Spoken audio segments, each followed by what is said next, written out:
Hi, and welcome to an episode of the Connect Vegas podcast. I'm Ben Laifsky, sitting outside on a beautiful February day. I just checked in my hometown. It's 39 right now, and I have to wear long sleeves, so it's rough out here. I'm introducing a conversation with Adam Lopez. He is a local IT professional. He helps businesses stay safe. One of the things I really like, I enjoy talking to him quite a bit, but absolutely, I appreciate that he makes some of the more complex areas he works with simple and easy for people to understand. I think it's a really interesting conversation. He's in a really interesting space, and I hope you enjoy this one. Welcome to Connect Vegas, a podcast that interviews the leaders and creators who build our community, the people who make Las Vegas into the best place to live, work, and visit. And now, here is our host, Ben. Hi, and welcome to another episode of the Connect Vegas podcast. I am here with Adam. Adam, please introduce yourself and tell us what you do. Thank you so much, Ben. My name is Adam Lopez, as been mentioned, with CMIT Solutions of Las Vegas. We are a local managed service provider that provides IT cybersecurity, IT help desk support, as well as pretty much anything technology related to help small to medium-sized businesses, as well as large businesses, understand what's going on in the technology field and help them overcome the challenge they might have in that industry. And you said small and medium, also some larger businesses. Is there any other threads for who's a typical client of yours? We don't. I mean, we advertise to a little bit of everybody. It's interesting. What we have is that, typically we are a small to medium-sized business, kind of our target demographic. But what we've been seeing lately is we've been getting a lot of calls of just individuals calling us and saying, hey, I've been hacked, or I've opened an email that I shouldn't have. What do I just want to make sure that I have someone I can trust that can kind of go through, do like a virus scan, and then possibly put on some kind of an EDR, which we call endpoint detection response, to monitor that. So we've been doing a lot of that, just helping general people out because, unfortunately, these hackers are going after a lot of these, the older generation. So they just don't know, right? And younger ones as well. So we're getting calls from all over, and we're just helping the general public out to get them through that initial, like, hey, I feel comfortable going back on my PC, as well as, hey, I feel a little comfortable because for like $19.99 a month, I can get like a little agent response, and I can pick up the phone and call somebody to say, hey, am I okay? Kind of scenario. And we give them that rest assurance. And is most of the time, are you part of the ounce of prevention, or are you the pound of cure? Always the pound of cure. I mean, I think people are looking at, unfortunately, we kind of come on the back end of it after it happening. We try to, the best action is absolutely proactive, right?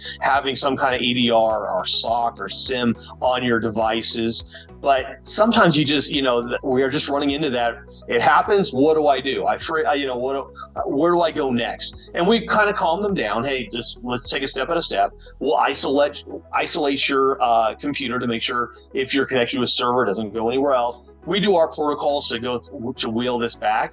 But yeah, I mean, unfortunately, it's just a day in life that we live in today's society. Most often, is it like phishing where somebody's doing that social engineering, or is it more the malware that gets into somebody's world? Yeah, so I mean, there's so many flavors nowadays, Ben. I mean, a lot of the stuff that we're seeing is phishing is still predominantly the one. But we're starting to see more stuff on what they call smishing, which is SMS phishing, right? Which is, hey, I haven't seen you since high school. How you doing? And you, oh, great, it's Bob, right? Kind of scenario. Or the newest one is QR. So they're actually having, it's called QR smishing, I don't know. But what they're doing is that you're able to, they take a snapshot of a QR code, and next thing you know, they're asking for your date of birth. They're asking for your social security number, and people are putting this in, and then it's just getting them tracking, and it's giving them information to attack their computers and stuff like that. So that, and then also it's just, another one they're spying out is just clicking on links that are just bad, just, hey, I just wanted to apply. And right now we're kind of going through this phase where, we have a decent unemployment rate in Vegas, right? So unfortunately that people are trying to get back in the industry. So there's a lot of these kind of scam artists out there that are saying, hey, apply for my job. And guess what? Your resume has your social security number on it. It has your information, date of birth, and they get those 5 or 6 factors. That's all they need to hack your account. I've always wondered something. I wonder if you have a theory these people are fiendishly clever. What leads them to use that skill and knowledge they have in this negative way, as opposed to doing something good or productive? It's just profitable, right? It's just super for these guys, for the thieves. Yeah, it's just like some of the biggest criminals you see out there. Like, these guys could be working on a cure for cancer, right? And they're using that bad power for, what they shouldn't be. It's the same scenario. I mean, right now, because, the biggest thing right now is crypto, right? Because crypto hit over 100,000. So everyone's looking for crypto wallets right now. So the biggest phishing schemes we're seeing is people either trying to invest in crypto, or people that have Bitcoin or some kind of a wallet out there, and they're trying to access it. So a lot of the biggest, what I've been seeing, the threat actors mostly are targeting the people with Bitcoin, or people want to invest in Bitcoin. And then second, along those lines, are school and education. Our school and education had a 34% increase in cyber attacks this last year. And, they're doing stuff to prevent it, but they are targeting these smaller schools because they don't have the infrastructure set up.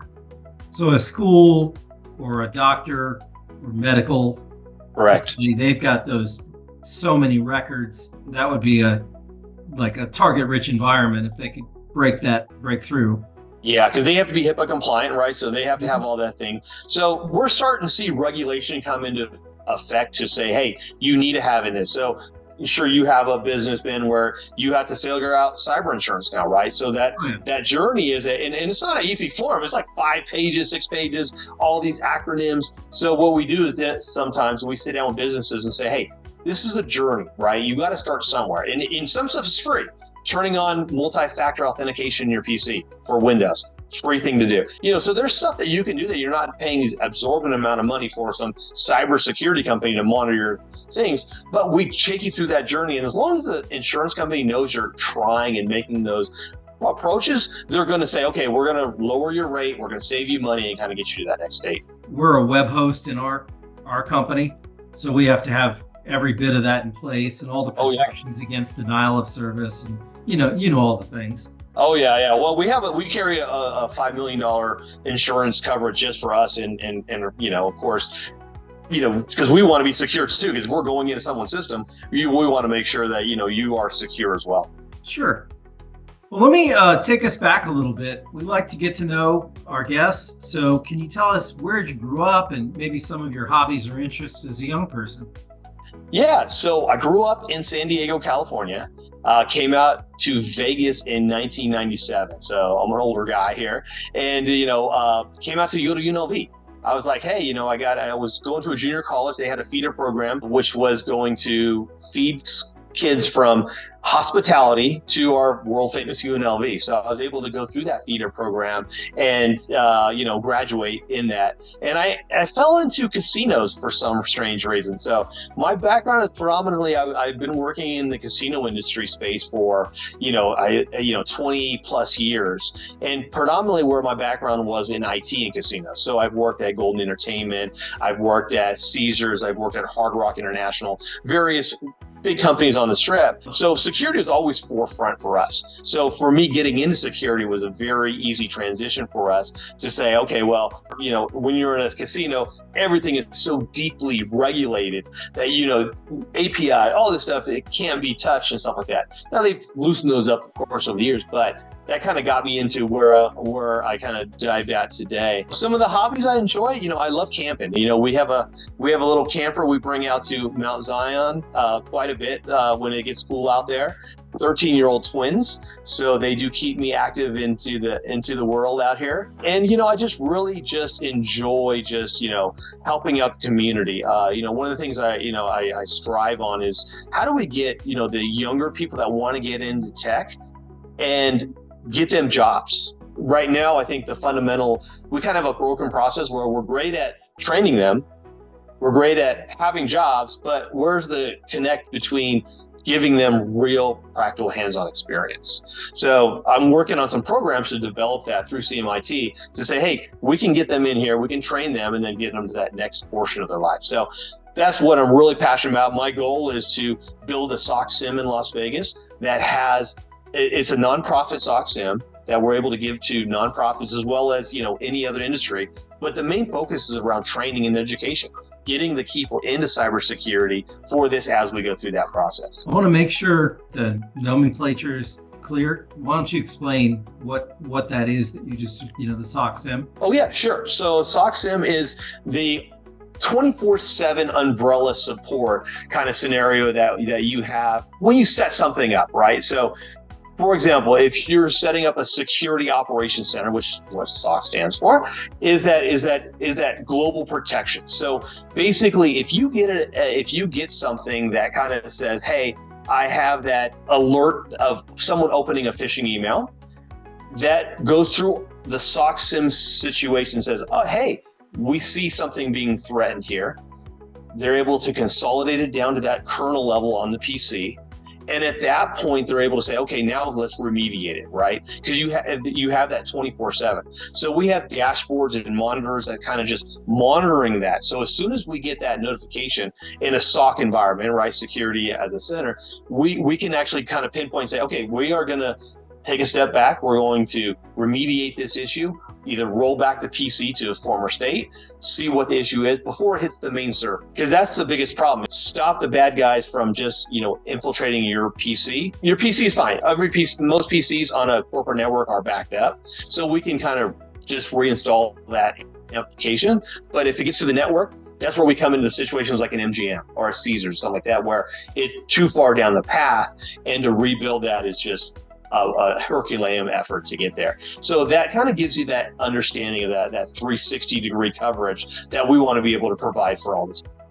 And is this program is existing, or it's something you're working on? No, it's something I'm working on now. So I'm working with LVPTA as well as Tech Impact and a couple other places to see how we can build this, how we can divide this out kind of scenario to get this where we want to go. And then if someone goes through a program of that type and gains that experience and knowledge, we've got a number of places that would find them valuable. We have quite a lot of network operating centers in town. Right. So yeah, the NOCs are huge in town as well. How do we do that, right? What does that look like, right? Because again, like what we're seeing in the industry is that, and we're trying to stop it, is that a lot of the SOC SIMs are going offshore because cheaper labor and stuff like that. But if we can contain them here, because here's the thing, it's okay to monitor it offshore, but we need analysts, forensic people, stuff like that have those true skills. And to get that, to train that into that environment, that's where we want to be at, right? Where we want to drive that, where we want to develop that kind of culture so that they understand that. And then they can say, hey, we can walk down to MGM and they'll hire you tomorrow, or Venetian, or because we have such a great opportunity for the young kids or people trying to just pivot in general into their career in life and say, hey, this sounds fun. This is what I want to get into. So yeah, so it's something that we're building. It's good. It is definitely a longer stake pull, as they say, because to build something like this is a lot of money, right? And we want to do it the right way, right? We want to make sure we bring in the right people, we're out the right technology to build all this as we go through. And I had been asking about you a little bit. What led you to leave the casino world and go out on your own? Like, was that did you just decide it, or what were the motivations and thoughts behind that? I've always wanted to own my own business. It was it was kind of a bucket list item, but also was like one of those things that, I've had a couple businesses in my past where, I've done okay. Like they weren't huge successes, but I've learned from every business I had. I had like an Amazon arbitrage business. I had a property management business. I had a couple other things where I kind of learned, but I always side saddled, right? It was always like, I kept my main job and this was just kind of something I tinkered on the weekend.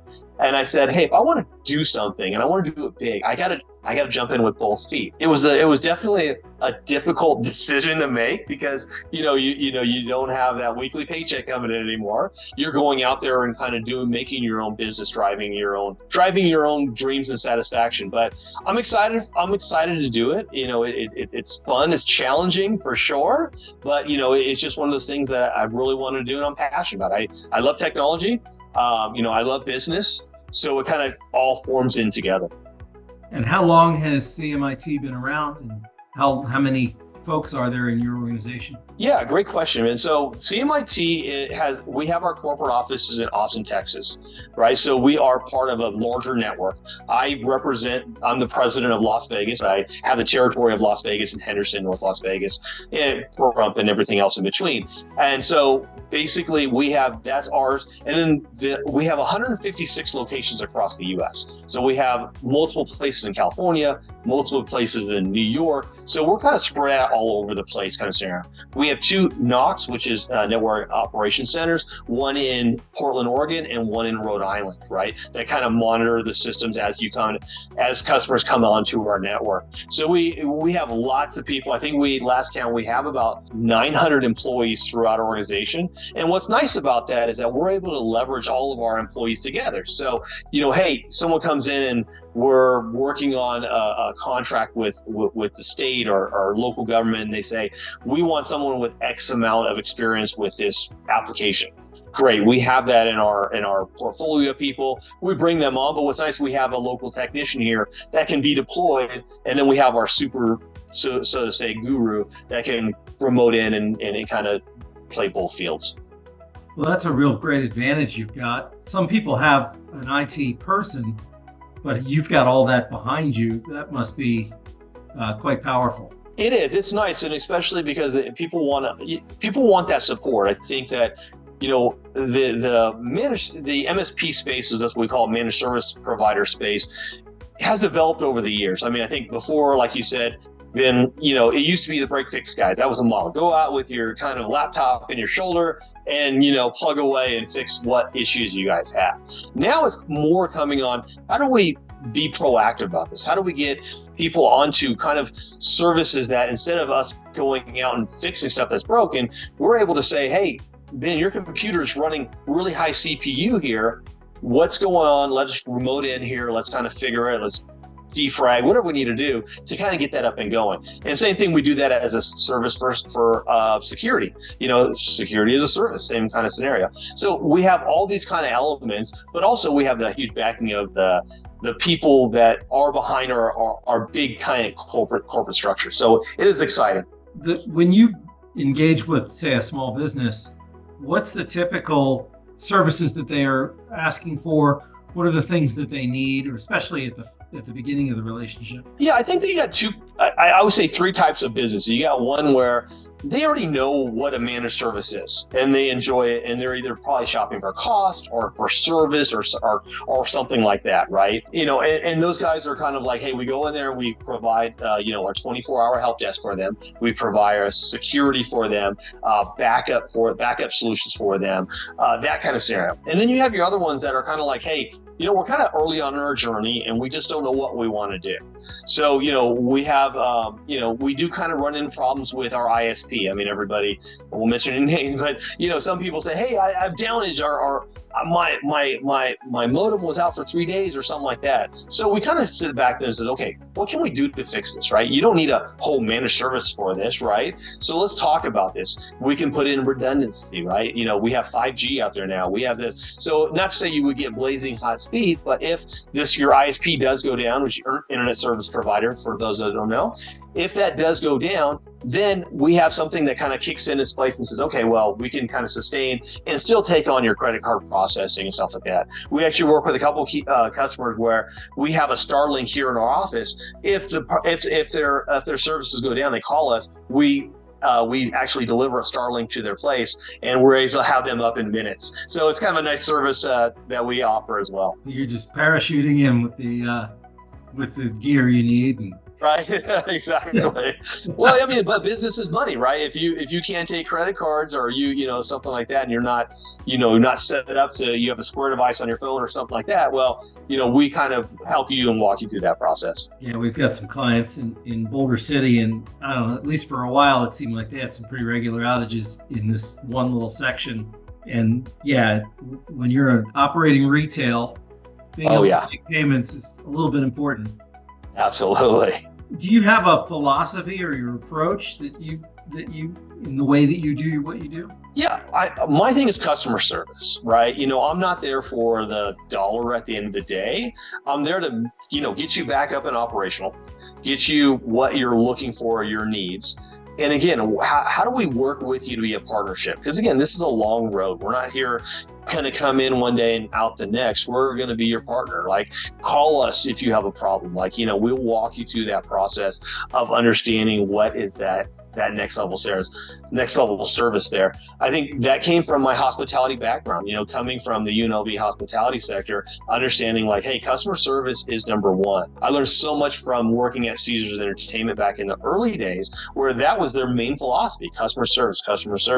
And I think that's embedded in me to say, okay, well, hey, what do we need to do to get you up and going first off? Or what do we need to do to help you out to alleviate your plan? Because again, you own a business of widgets, right? Do you really, you don't need to be messing with IT, right? You need to just let that go and let someone manage that piece of it so that we can focus on that. You drive your business, you drive your revenue, and you're super successful. And that's what we want to support. Yeah, I wonder if you could shed some light. We all hear about in the news these terrible breaches. Certainly all the bad news with MGM, that incident they had, and the idea that Caesars also faced the same kind of problem. What are the weaknesses that these things are happening? How are they getting into these large systems? Yeah, most of it is through people, unfortunately, right? That's our weakest link right now, is that person opening the phishing email, the person clicking on the wrong link. Now, a lot of that stuff can be stopped right through software and services, stuff like that. But the problem is that still there's that human element. So as we all know, the MGM hack was done by a social engineering hack. So basically someone hooked up with somebody on LinkedIn and says, hey, great to meet you, let's connect. Great. And the other person says, oh, what's your name? Oh, they start talking, they get the information they need, and then they have the information, they kind of scale that back. So they're like, oh, well, what do you use for your POS system? Oh, we use InfoGenesis. Oh, great. Okay. So how long you like InfoGenesis? And, they're just collecting this data, right? So next thing you know, now they have all this treasure trove of information, and they're saying, okay, well, we're going to test a couple things, and they're going to call the help desk and say, yes, I'm from InfoGenesis. Here's my credentials, here's, blah, blah, blah. Great. Here you are in the systems. And not saying this is InfoGenesis, I'm just using that example. But, that gets them into the system. And then that kind of scenario. I mean, it could happen to any vendors, right? Kind of scenario. But just using that as an example, kind of where does that drive into? And that's kind of our weakest link at this point is that, I was the vice president of IT for Goodwill here in Nevada. And I love my job there and had such a great time.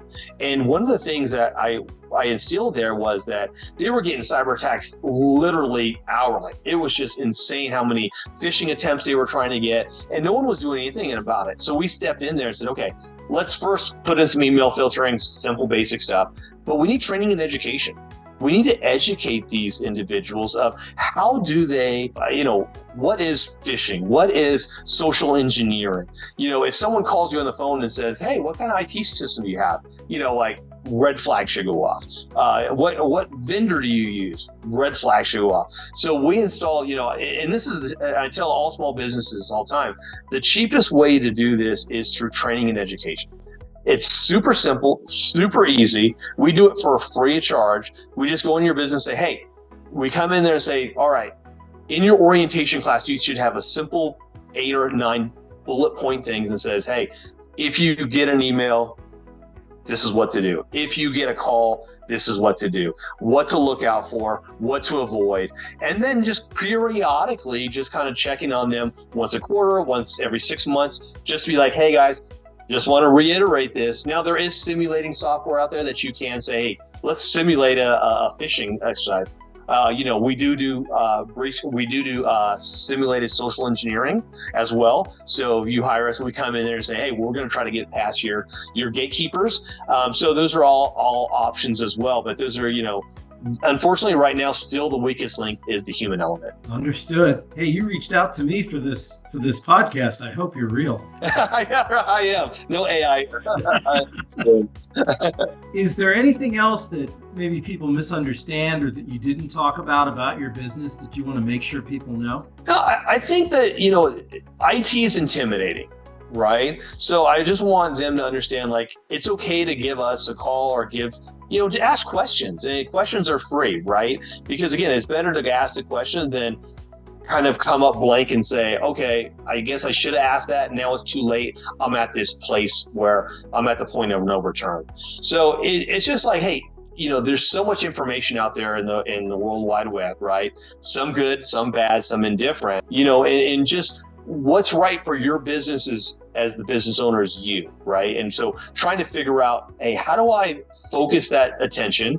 And IT is broad, right? Like I said, we're talking about internet, we're talking about routers, we're talking about security. The next thing we're going to talk about is AI, right? AI is a big factor in all this stuff, right? So how are the small businesses utilizing, and taking this to their advantage? So we're working with companies on that as well. But overarching, how do we drive this kind of technology? How do we build it for you specifically and make you feel comfortable? So again, don't be intimidated and think that IT costs thousands of millions of dollars. It really doesn't, right? I mean, if you're saying, hey, I want to install, Salesforce and IBM to come in and consult for me, absolutely. But our local providers here in Las Vegas, there's a lot of good providers. I'm not the only one, right? There's a lot of great providers out here. They're more than willing to talk to you guys. Reach out to your local provider. Just ask them, hey, this is, I'm thinking about this, or I'm having a problem with this. And 99% of them are just so wholeheartedly help you walk through that process and get you where you want to go. Love that. I want to shift gears to some recommendations. Is there a book that you recommend or maybe have given as a gift most often, or? Yeah, so I saw that question in the preliminary, and I'm like, oh man, there's so many good ones, right? So, I think I'm a big Carnegie fan, right? So, highly effective people, all of the books on that, I really enjoy reading with Carnegie, just understanding the human element, because I think that it goes a long way, right, to understand that piece of it. Another one is Start With Why. I think that's a great one that kind of understands from a business perspective, like how you're driving your business and understanding that, to understand your customers' end all needs and goals to where they want to go. I don't think I have one favorite. I have lots of them, but I mean, those are probably my top two. How to win friends and influence others, right? I mean, it just understands the human element, because I think that in technology especially, we get kind of trapped in these four walls and saying, okay, well, it's only me, and I have a computer and I kind of relate with people, but there's a whole nother world out there, and we just need to step back for a second and say, okay, well, don't forget about the human element out there. And like, how do we bond with people? How do we communicate with people? So I just don't want to lose that lost art, because I think it is changing as we go into this AI kind of futuristic world. All right. And moving on to Las Vegas.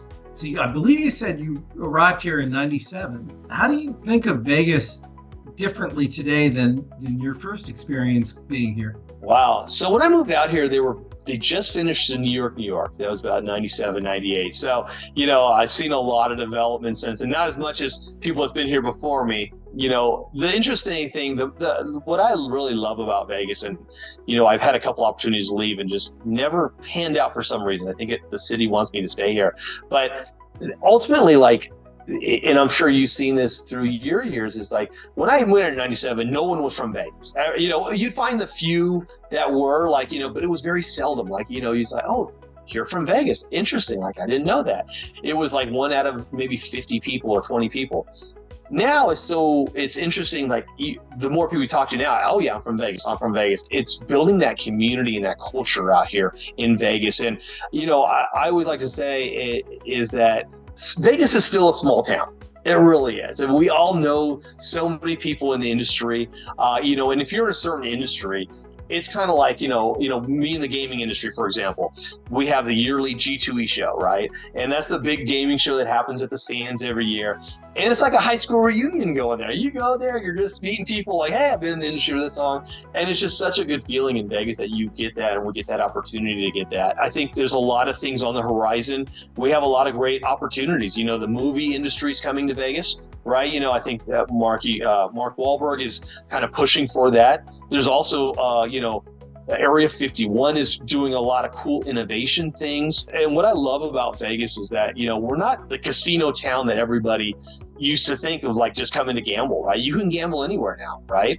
It's the experience, and we're still building on that. We're still, the Raiders are here now. We have the Knights, the NBA is probably going to be here. The A's is going to be, so, we're always evolving, and it's just, what other city can you go to and say it's evolving that fast? But on a micro scale, if you look at it from that, our population isn't as big as like in Arizona that isn't growing as fast, or isn't as big as certain places in California, but we're just so growing so fast. It's exciting. And I'm just really looking forward to the future. Well, I love all of that. And I certainly agree with you. It feels like we're in the center of a lot of cool things. Could you name some of the groups or organizations that you like to work with, or that help you keep connected with people in the Valley? Yeah, SIM Las Vegas is a huge one. So SIM is System of Information Management. So a lot of CIOs and stuff like that. Bob Leake runs it. He's the CIO of Clark County. Great guy. That's a good organization I love being a part of, because it talks about just education and communication inside of the government facet, right? Also, there is some stuff with small, medium-sized and larger businesses, but it's really cool to get a pulse of what's going on in the technology. He brings on some great presenters and stuff like that, and they're a great charitable organization because a lot of all their profits go back to the next set of scholarships and grants for the next set of kids that are coming up through high school and education. Fantastic program. Another one we work with, employment part of you, is Employee NV as well as Tech Impact. There are two great opportunities, or companies, I should say, that provide us with kids that are hungry, eager to learn technology. We're able to bring them on relatively quickly, and they have some great benefits for small businesses as well that most small business might not know about, right? They're able to help with payment reimbursement for their first X amount of months or days, and it's good for the community and develops them out kind of scenario.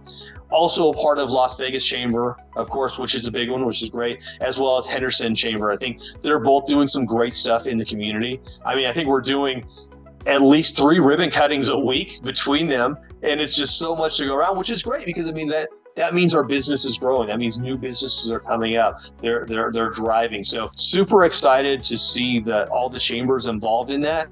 And then, of course, we're involved with PMI, which is a local project management institute group here, as well as a few other kind of smaller groups that we enjoy getting involved in. On the community side of it, are there any nonprofit or community organizations that you want to give some recognition to? Yeah, I think I know Tech Impact is doing a great job. Tech Impact, they are empowering a lot of these younger kids or people that are kind of going in midlife kind of crisis in their life to want to change the technology out of like a service-based industry like a bartender or something like that. They're doing some great work on this. So is LVPTA.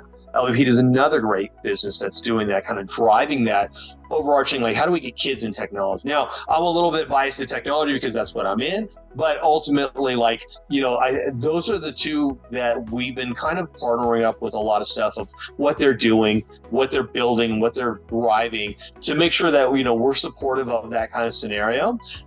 As well as, I know there's a lot of other ones. I think Tech, Vets in Tech is another great one. So we have actually two of our members are retired service people. Very thankful for their service that they've done. So super excited to be involved in Vets in Tech, and we're trying to get people to come on through that avenue as well. So I think there's a lot of great nonprofits out there that kind of drive technology. Yeah, thank you for that. That's an excellent list. How about, what is your favorite meal in Las Vegas? Oh, favorite meal.